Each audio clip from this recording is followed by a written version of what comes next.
youth of Cape Breton to stay in Cape Breton. Cape Breton has a climbing population of seniors mostly.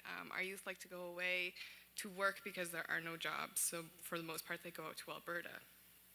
I got involved in CEPI back in 2016. So our goal was to ask the youth of Cape Breton what they wanted. Like, how do we keep you here?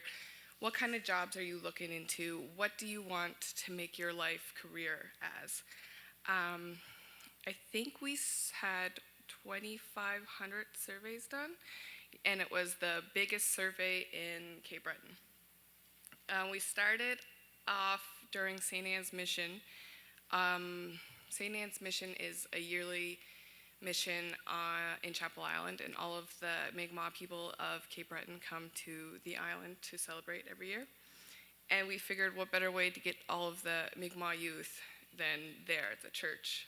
We offered them pizza and drinks, and they all just kind of swarmed for free pizza because the island has no power, it has no food, like everything you eat is pretty much cold.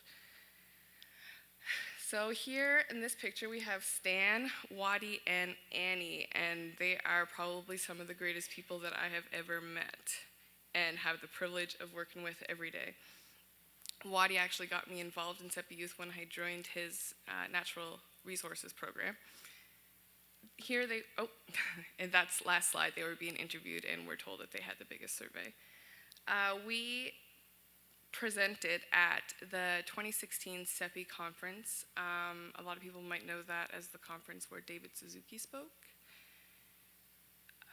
We told the people exactly what the youth wanted, and the people were really surprised, but really glad to hear from the youth and that they wanted to stay in Cape Breton. Most people just kind of get up and leave as soon as high school is over. I don't really know too much else to say about that. After the 2016 conference, we kind of thought, okay, so where do we go from here? We have the surveys, we know what the youth want.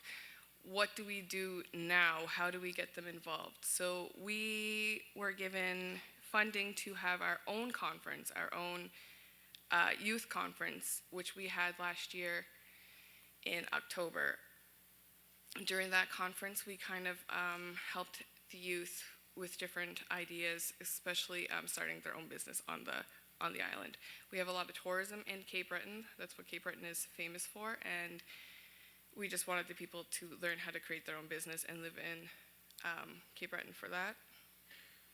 Okay, so here is the youth at the CEPI conference.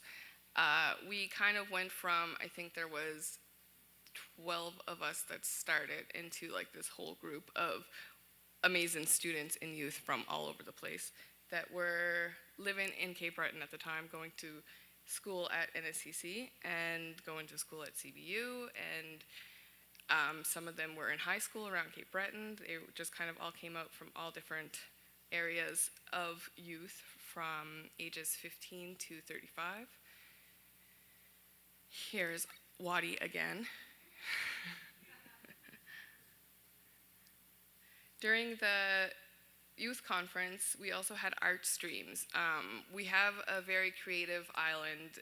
When you go to Cape Breton, you see a lot of different artisans all over the island, especially towards the Highlands. Has anybody here done the Cabot Trail? Yeah. Have any of you gone into any of the art shops there? They're pretty awesome. So we had some really awesome people come in to speak and show them how they can use their art to create stuff. Here is Senator Dan Christmas. He was probably one of the biggest advocates for the youth in Cape Breton. He kind of started everything, set everything off in motion. He wanted us to have a voice. He wanted us to stay in Cape Breton Island. He didn't want us to leave anymore. So he kind of made the big push for us. This is Tristan, who is not here. We were speaking to people about the 2018 youth conference, at NSCC in Marconi here. We had a lot of interest. A lot of people that knew about the conference and didn't know about the conference were here, and it was great. Some people, they couldn't make it to the conference. I think it was a high school along the Cabot Trail. It was like a 3-hour drive, and the day was early, and it ended late. So there was no way they could do the travel and back and forth with that. So what we had done is we decided to take our conference on the road, and we had chosen the art stream. So we asked the people who done the art to go to the high school and help them with it, like show them what we had done at the conference.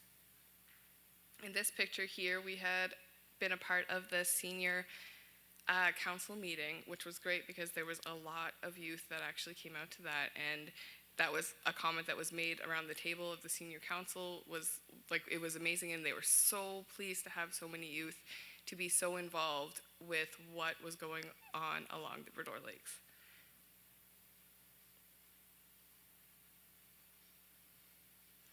We had, I'm not sure if many of you know this, but as of June 1st, so that was yesterday, you have to have a pilot drone license to fly a drone over, I think it was 5 pounds or something like that.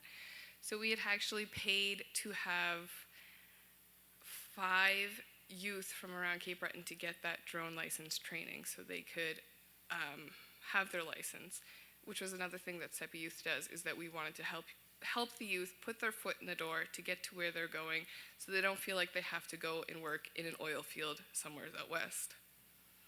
And that's pretty much all I have to say about that. Thank you.